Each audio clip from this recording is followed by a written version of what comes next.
Hello and welcome back to my YouTube channel. For those of you who are new, my name is Sydney, aka a Shawty that reads. Make sure you like, comment, and subscribe so you don't miss out on the next video. Let's get into this one. Over on my Instagram page on Shawtyreads, we have created Shawty's Book Club. So this video, I'm going to be discussing the book that we chose for our first book club and then giving you guys some highlights on what we discussed during book club if you weren't able to make it. So shout out to all my book club babies for choosing such a great pick. So the way that voting works over there, if you don't follow me on Instagram, make sure you do so you can join us next time for book club on IG Live. But the way I do it is that I give everyone like 4 to 6 picks and then we vote on that. So the book that was voted on is Black is the Body by Emily Bernard. This is a biography, nonfiction obviously, and these are stories from her grandmother's time, her mother's time, and her time. So just reading straight off the back of the book, it says, in these 12 deeply personal connected essays, Bernard details her experiences growing up Black in the South, with a family name inherited from a white man, surviving a random stabbing at a New Haven coffee shop. That one's crazy, y'all. Marrying a white man from the North and bringing him home to her family, adopting 2 children from Ethiopia, and living and teaching in a primarily white New England college town.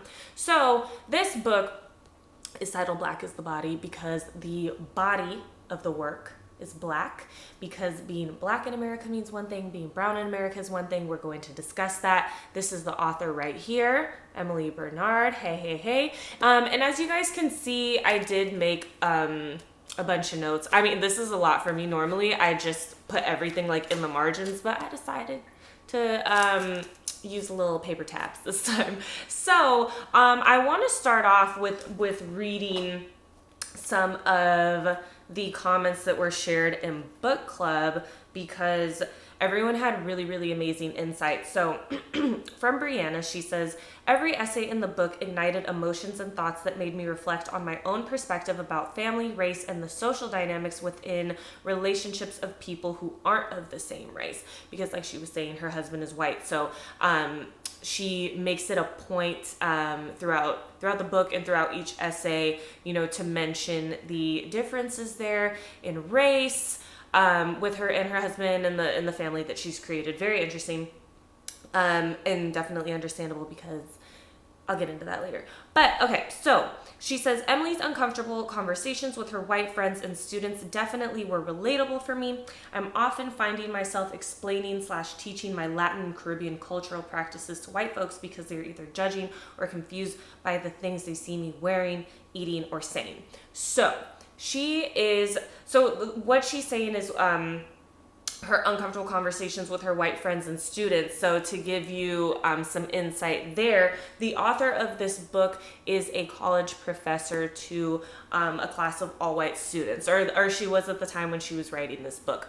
So the essay where she describes her encounters and, details her experience of what it's like to be a professor for these all-white students. This title is called The N-Word, or Teaching the N-Word. So the essay Teaching the N-Word was definitely the most thought-provoking essay. It definitely ignited the most conversation in our book club discussion because it was very confusing to read. And when I say confusing, I mean we all felt that she was confused writing this essay, and it's because being black means so many different things, right? And the beautiful thing about being black in America is that you can choose how you would like to represent yourself. So she definitely represents herself in a more logical way to her students. She is trying to teach them in a way without getting her feelings involved. But then as she's writing it, you can tell that her feelings definitely are involved. So teaching the N-word, she wants all of her, or not all of her students. There's a point in the essay where she really wants this one student to say the N-word really bad, and then she's happy that she didn't say it, but then there's another part of her that like really wanted her to say it. And maybe it was the point of the class to teach her students, how the gravity of this word, and how difficult it can be to grasp, and how, just how much weight it carries historically, culturally for the African American community. However, we felt that it was a little confusing. I think that the people in my book club, or the age range, what word am I looking for, y'all? What word am I looking for? Y'all know what word I'm looking for. But the group of people in book club felt that it was a little irresponsible to approach her class in that way, because she did say that for some of them, she was the first Black person professor that they had, the first Black person that they were in a room with. So I totally understand that pressure and the vulnerability that you probably feel standing in front of a class full of white people having to explain yourself. But at the same time, we felt like it is kind of her responsibility to show them, a little more feeling, just because, there's been so much pressure on Black people, Black women specifically, to look presentable when you go to work. Hair gotta look good. Everything has to look put together. It's like you're a representation of the entire Black community, and you never asked to be, but you are. So that's the thing with the teaching the N-word essay. I really love what one book club member, Sierra, said. So I'm gonna read it for y'all. She definitely has a very advanced understanding of race, Blackness, and how it affects everyday life. She's brilliant, but in her practice, it doesn't translate well, and I believe it's because she's still somewhat overcompensating to be accepted by the white gaze. So when she says white gaze here, she means the students that she's teaching in her class, and she also mentions that she is mostly surrounded by white people in her world. Where she grew up, where she lives now, where she teaches, there's a lot of white people. So like I was saying, that feeling of having to explain yourself, or like she said, overcompensate, it's a lot. Like the essay on the N-word, for example, she kept arguing with the one student who refused to say it, and even though in her head she didn't want her to say it, she still argued the point to do so, which I think is confusing and irresponsible to do as a professor to your students, especially a Black professor to all white students. She keeps telling herself that it doesn't affect her because she's rationalizing it in a specific way or only looking at it logically, when it very much so does affect her. So I just really like that, because, that's one take on it. And I totally understand what she's saying, how it can be a little bit irresponsible to do that, because it's like you're trying to rationalize something that does hold a lot of, pain, anger, and joy. So, that's another thing. So I think we were all just looking for a little bit more, realness, rawness out of that essay. But, it's up to the author for however vulnerable they want to be. So that's the teaching the N-word essay. Like I said, we talked about that one for a long time. We did a whole little after show on the N-word, who's allowed to say nigga, who's not allowed to say nigga. Like, it was great conversation. It's saved on my Instagram if you guys want to see it as it's happening. So the next essay that I want to talk about, that was very poignant, that stood out to everyone. Actually, there are two of them, and they're back to back. So the first one is titled Her Glory, and the second one is titled Skin. So in the Skin essay, she talks about how her husband is white, she is Black, and then she has two daughters from Ethiopia, and she never really wanted to discuss race in the house. She never wanted to discuss skin color, colorism in the house, because who wants to tell their babies that when they go out into the world, such and such may happen? And it did happen to one of her daughters, Julia. She was on the bus, and a boy made a comment saying that he would never marry a girl with her skin color.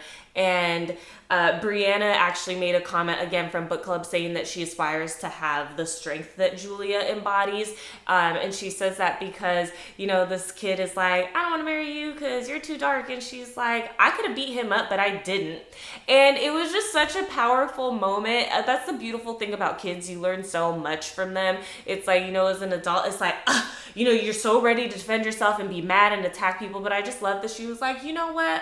I could have been a dick too, but I decided not to be. So unlike you, I'm gonna sit here and mind my business and live my best life. So that was very, very endearing and humbling to read. Julia and Isabella both have very strong personalities, and I love that about them. And you can tell the way she writes about them. There's just so much love imbued into those essays. So that was beautiful to read. The other essay I mentioned before, titled Her Glory, that one really resonated with a few people in book club. Like my friend Tori, she mentioned that her mom, or the author doing her daughter's hair, braiding her hair, reminded Tori of her mom doing her hair and how special that was for them. And I definitely resonated with that as well. I remember like sitting in front of my mom on the floor in front of the couch watching TV, and she would sit there and straighten the hell out of my hair once a week, just fry the hell out of my hair, because you know, trying to reach your white beauty standards as a young Black girl, that's a whole nother conversation. But you see how these essays, like, they definitely touch everyone in different ways, and everyone can relate in some ways. So we really liked those essays too, because it was kind of like a flashback to childhood. And some of it, you know, was very cute and nostalgic. Some of it was not.